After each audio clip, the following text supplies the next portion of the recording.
firing squad sa mga magnanakaw na politiko, mga korap. No, balik ako rin sa kay Jesus, di ba? Oo.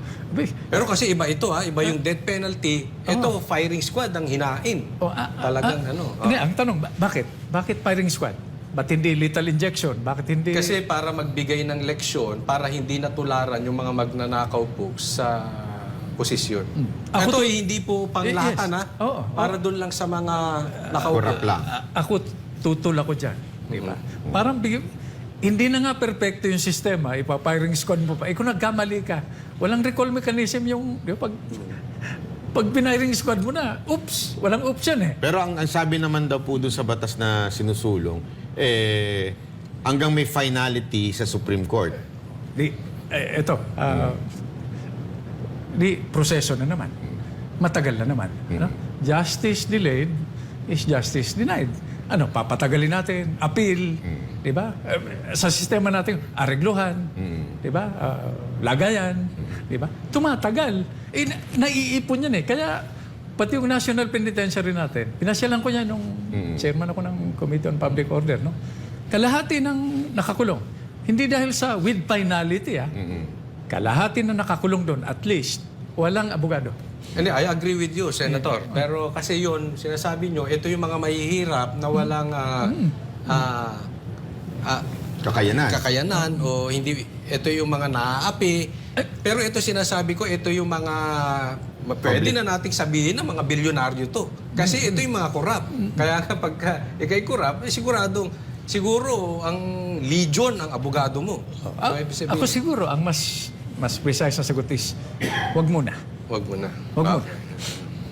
Ito, Senator, maiksi ang tanong lang to kasi ito yung mga napapanahon na balita ngayon na gustong malaman ng ating mga kababayan yung inyong tayo dito kung sang-ayon kayo o hindi kayo sang-ayon.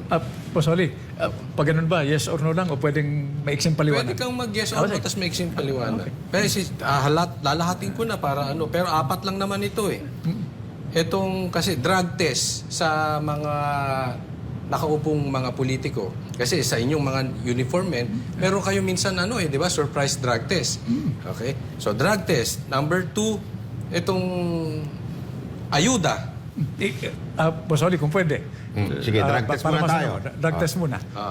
Hindi ba may minimum requirement para sa mga elected at appointed officials?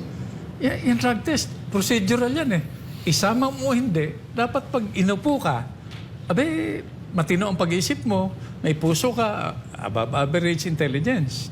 So, ako parang redundant yan Dapat kasama yan dun sa pag-apply mo, pag-graduate mo. Di ba? So, kung pag-uukulan natin ang pansin, para bang drugs na lang ang problema ba natin? Di ba? So, ako, tutol ako dyan, ayusin na naman natin yung nasirang mga institusyon, kasama na doon yung standards, yung batayan, para maghalal tayo o magluklok ng public officials. Pangalawa po, ito, mamaya na yung ayuda. Ito kasi napapanahon to, ngayon lang to. Firing squad sa mga magnanakaw na politiko, mga korap. Balik ako rin sa kay Jesus, di ba? Pero kasi iba ito iba yung death penalty. Ito, firing squad ang hinain. Talagang Hindi, ang tanong, bakit? Bakit firing squad? Ba't hindi lethal injection? Bakit hindi... Kasi para magbigay ng leksyon, para hindi natularan yung mga magnanakaw po sa posisyon. Ito hindi po panglahatan para doon lang sa mga nakaupo. Ako, tutol ako dyan. Di ba? Parang hindi na nga perfecto yung sistema, ipa-firing squad mo pa. Kung nagkamali ka, walang recall mechanism yung... Di ba, pag piniring squad mo na, oops, walang option Pero ang sabi naman daw po doon sa batas na sinusulong, hanggang may finality sa Supreme Court. Proseso na naman. Matagal na naman. Justice delayed is justice denied. Papatagalin natin, appeal, di ba? Sa sistema natin, aregluhan, di ba? Lagayan, di ba? Tumatagal. Naiipon yan Kaya, pati yung National Penitentiary natin, pinasyalan ko yan nung chairman ako ng Committee on Public Order, no? Kalahati ng nakakulong. Hindi dahil sa with finality, kalahati na nakakulong doon, at least, walang abogado. Hindi, I agree with you, Senator. Pero kasi yun, sinasabi nyo, ito yung mga mahihirap na walang kakayanan o hindi, ito yung mga naaapi. Pero ito sinasabi ko, ito yung mga, pwede na nating sabihin na mga bilyonaryo to. Kasi ito yung mga korap. Kaya nga pagka ikay korap, siguro ang legion ang abogado mo. So, ibig sabihin, Ako siguro, ang mas precise na sagot is, wag muna. wag mo na. Wag mo. Pangatlo, ito, paborito to ni Boss Dada. Divorce. Okay, divorce. Mabuti na itanong niyo yan, no? Ano, divorce, ilang lalaki at babae na Pilipina ang nagsasama, di ba? Isang dosena yung anak, na hindi kasal sa wes o sa simbahan. So ano bibiyakin mo? Di ba? At saka yung epekto nun, dun sa frontline natin, di ba? The family is our strongest political, social, economic unit. So bago ka magpakasal, mag-isip-isip ka mabuti dahil sino tatamaan pag nag-divorce? Anak. Yun ang problema. Kasi merong ganito ang akala niya, may kwento, true story to, hindi ko na lang dediretsuin ko sino. Ang akala niya, yung pinakasalan niya si Adan. Oo. Iba pala ang ano. Iba pala. Hindi, yun naman, Si Aidan subjective, ba? Paano kung gano'n, di ba? Huwag tayo padalos-dalos ng paghuhusga. Dahil lang. Hindi mo pa nasubok. Tapos, di ba, pagkukomentaryo ka na. Hindi ko pa talaga, ayoko talaga magpakasal yun sa nga. Adan. Pero ito, suggestion ko po, baka naman pwede nyo i-consider, expiration na lang. I-renew na lang yung marriage. Biro lang po. Pero dapat 10 years kasi kay PRD ginaman 10 years eh. 10 years, ano? Siguro ito yung impluensya sa atin ng mga colonizers natin, no? Yung Catholic, di ba?